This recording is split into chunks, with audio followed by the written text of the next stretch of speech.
Le Seigneur Jésus nous appelle, vous et moi, à le suivre et annoncer la bonne nouvelle en faisant le bien et en rejetant le mal. Croyez-vous que Dieu veut travailler à travers vous et en vous pour réévangéliser le monde?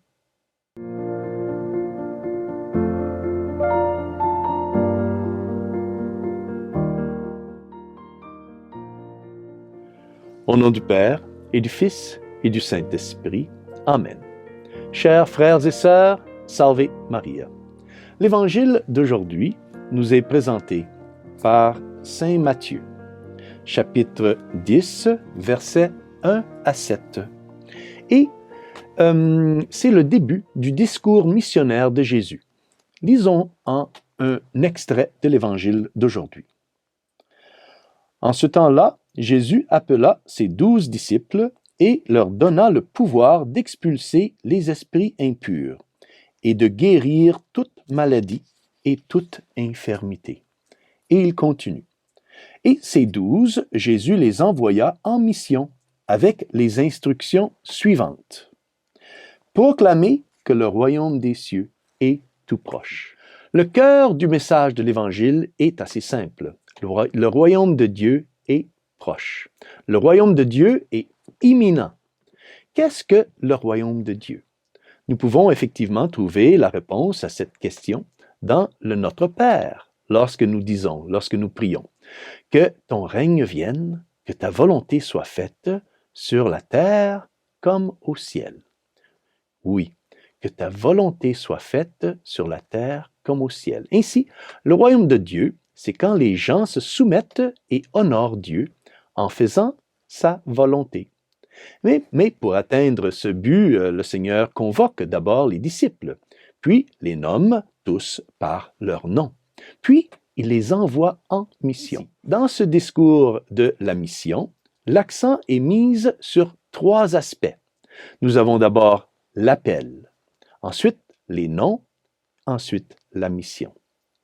Lorsque Jésus a appelé ou convoqué les disciples, il a choisi des gens très ordinaires, des gens sans richesse ni influence sociale.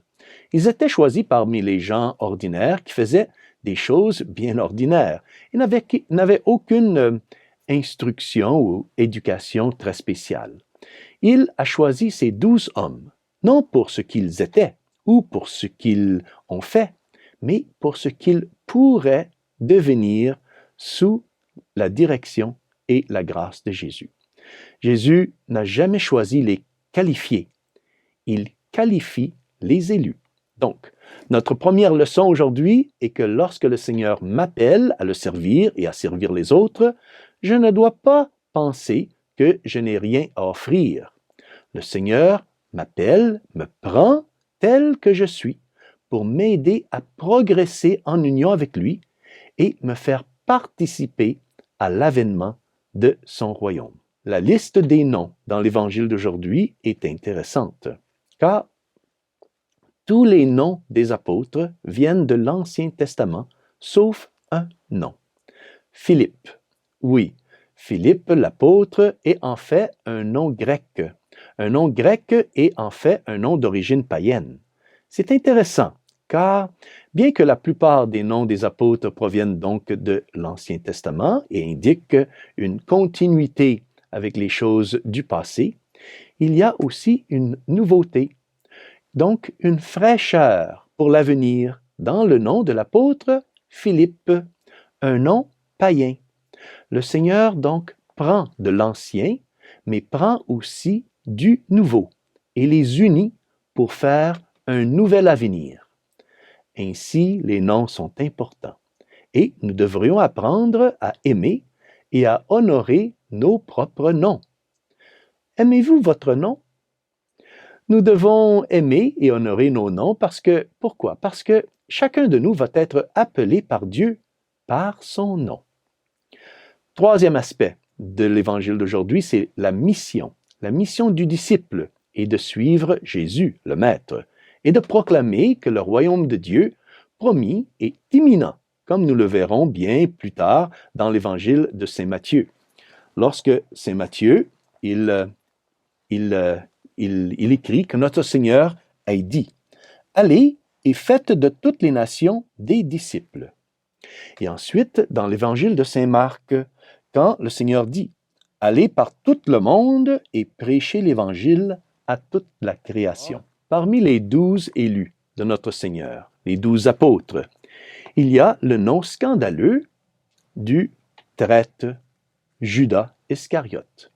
La terrible et triste histoire de Judas nous rappelle que le choix que Jésus a fait de nous, qu'il nous ait choisis, ne signifie pas automatiquement que nous aussi, nous le choisissons. Nous ne pouvons pas acheter le paradis. Après avoir été appelés et nommés par Jésus, nous devons continuer à le choisir, à choisir Jésus, lui qui nous a choisis. Cela signifie qu'il ne suffit pas que j'ai choisi ou que mes parents aient choisi, ma famille ait choisi que je sois baptisé. Je dois continuer à choisir d'être baptisé et à honorer mon baptême à tous les jours. Je dois continuellement être fidèle à mes promesses baptismales et m'engager à suivre le Seigneur et à me laisser modeler et transformer par lui. Le Seigneur nous a choisis, vous et moi, pour être ses disciples. Demandons donc maintenant à Notre-Dame qu'elle nous aide à toujours être fidèles au Seigneur, en nous laissant prendre et utiliser par lui pour la plus grande gloire de Dieu et de son royaume. Et que Dieu Tout-Puissant vous bénisse, au nom du Père et du Fils et du Saint-Esprit. Amen. Salve Maria!